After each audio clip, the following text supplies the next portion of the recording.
ધોળિયા ફરવામાં ઉભા રહેતા અમે કબીને નાકના કેરવા લાગ્યા. એટલે હું આપણે કઈ ફિલ્મના હીરો હિરોઈન છે?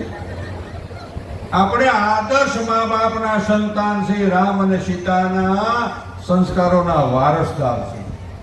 આ વિચારમાં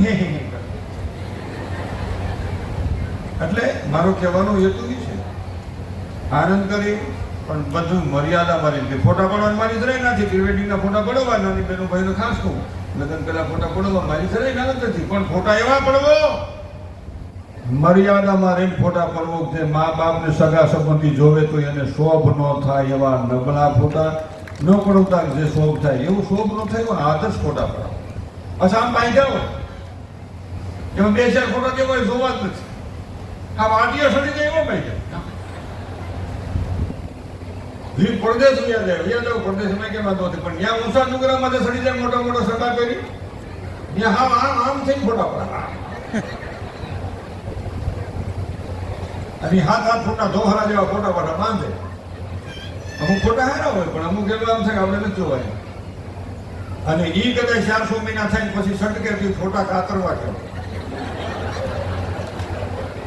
તો આનો છોટલો ઓને ખબર છોટ્યો, ઓનો માથો આને ખબર હોય.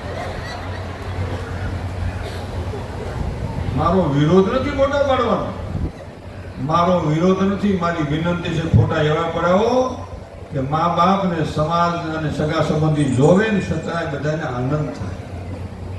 આવા આદર્શ ફોટા પડાવો. અને બેનું નાની બેનોને ખાસ કહું, બહુ ટૂંકા કપડાં નહીં પહેરો. આપણો મર્યાદાનો દેશ. ટૂંકા કપડાં સિવાય પછી આમ થઈ શકે, આમ થઈ શકે. એના કરતા રેકનો પટ્ટો ફોટાડી દો ને એટલે પ્રશ્ન નહીં. બરોબર છે. એવું હું સાહેબમાં ઠંડા વાળા કપડા એવું બધું છે. આ દેશમાં માયા દેખાડતા હતા, દેહ નહોતા દેખાડતા. આ મર્યાદાનો દેશ છે. આ વિચારવાની જરૂર છે.